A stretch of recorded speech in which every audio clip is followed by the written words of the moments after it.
জন্মের আগ থেকে মৃত্যুর পর পর্যন্ত জীবনের প্রতিটি সেক্টর, প্রতিটি অপশন, ফাংশনে আমার জীবনে যা দরকার শরীয়ত আমাকে স্পষ্ট নীতিমালা দিয়েছেন। বিষয়টাকে একটু বুঝাবার জন্য আপনাদের খেদমতে নরমাল কয়েকটা কথা বলি। আমাদের রাসূল করিম সাল্লাল্লাহু আলাইহি ওয়াসাল্লাম সাহাবায়ে কেরামদেরকে টয়লেটে যাওয়া শিখিয়ে দিতেন, বাথরুমে যাওয়া, গোসল করা শিখাইতেন, খানা খাওয়া শিখাইতেন। এটা সেই যুগের কাফেররা এটাকে নিয়ে হাসাহাসি করত।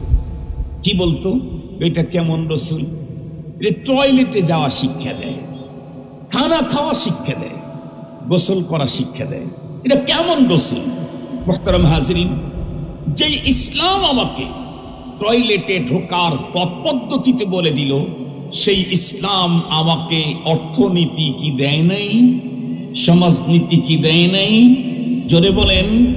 রাষ্ট্রের নীতি, রাষ্ট্রীয় নীতি, রাজনীতি, যে ইসলাম আমাকে টয়লেটের নীতি বলেছেন, পদ্ধতি বলেছেন, সিস্টেম বলেছেন, সে ইসলাম আমাকে পরিবার নীতি দেবে না, তা কখনোই কল্পনা করা যায় না। ইসলাম আমাকে কি দিয়েছেন একটু বুঝবার জন্য বলি।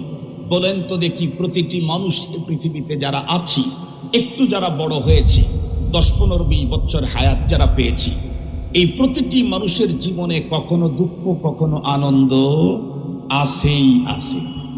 যত বড় সুখী মানুষ হোক, তার জীবনে কি কোনোদিন দুঃখ লাগে নাই? যত বড় দুঃখের অধিকারী হোক, সে কি জীবনে কোনোদিন সুখ শান্তি পায় নাই? অবশ্যই পেয়েছে। কেন? দুনিয়া তো সুখ দুঃখের সমন্বয়। পিওর শান্তি পেতে চাইলে জান্নাতের এরিয়ায় ঢুকতে হবে, পিওর অশান্তিতে থাকতে চাইলে জাহান্নামের এরিয়ায় যেতে হবে। শান্তি অশান্তির মিশ্রণ হলো দুনিয়া। এখন এই দুনিয়াতে যে শান্তি অশান্তির মিশ্রণ, যতই আনন্দ, যতই ভালো লাগা থাক, একটা সময় অশান্তি আসে। তার জ্বলন্ত প্রমাণ বিগত পতিত স্বৈর সরকার। কথা বলেন না কেন?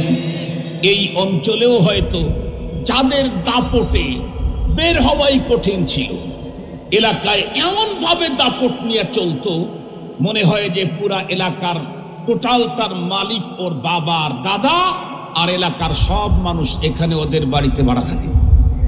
এরকম আর ভাব বলা কিছু লোক ছিল না? আপনাদের অঞ্চলে না থাকলেও বাংলাদেশের অনেক অঞ্চলে ছিল, যারা এমনটা ভাব দেখাইতো যে পুরা এরিয়ার মালিক ওরা, আর সবাই হলো তাদের কাছে ভাড়াটিয়া। এত ভাব দেখাইতো, দম্ভ দেখাইতো।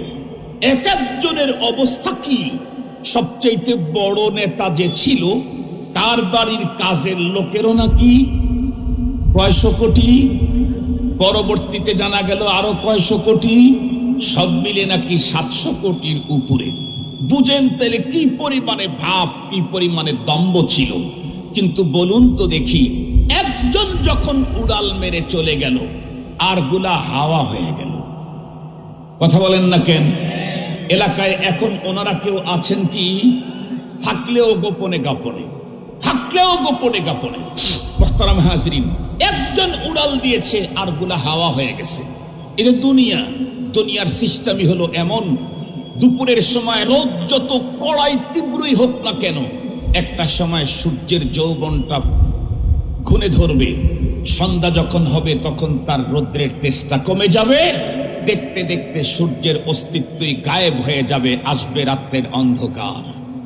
রাত্রের অন্ধকার যতই অমনিশা সিরিয়াস ঘন কালো হোক না কেন, যত গভীর হোক না কেন, এরপরেও সময়ের পরিবর্তনে একটা সময় অন্ধকার চলে যাবে, সূর্যের আলোতে আলোকিত হবে তামাম দুনিয়া।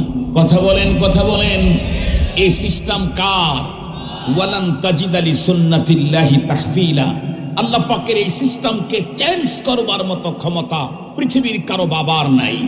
আজকের দম্ভ, আজকের পাওয়ার একদিনের পাওয়ারহীন হয়ে যাবে, যেমন আমাদের বাংলাদেশে হয়েছে। শুধু বাংলাদেশেই হয়েছে না, ও অন্য রাষ্ট্রেও হয়েছে।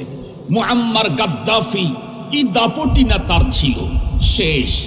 এরপরে ইরাকের সাদ্দাম হোসেন, কত বড় দাপট। এদেশের কত মানুষ তাদের বাচ্চাদেরকে সাদ্দাম হোসেন নাম রাখলো? বলেন তো দেখি, শেষ পর্যন্ত আছে না গেছে? গেছে। এরপরে বাশার আল আসাদ সিরিয়ার কি প্রভাব, সেই লোকটাও কিছুদিন আগে শেষ হয়ে গেছে। বাংলাদেশেও যত মানুষ যত সুখেই থাকুক, শুধু তাদের কথা বলি না, আমাদের জীবনেও সুখ আছে, দুঃখ আছে, শান্তি আছে, অশান্তি আছে। কথা বলেন না কেন? কিন্তু একজন মানুষ আনন্দ পেলে সে তো হাসবে, আর একজন মানুষ ব্যথা পেলে কাঁদবে, এটাই স্বাভাবিক। কিন্তু হাসি যে দিবে, আল্লাহ পাক মুসলমানদেরকে হাসি দেওয়ার পদ্ধতিটাও ইসলামে দিয়ে দিয়েছে।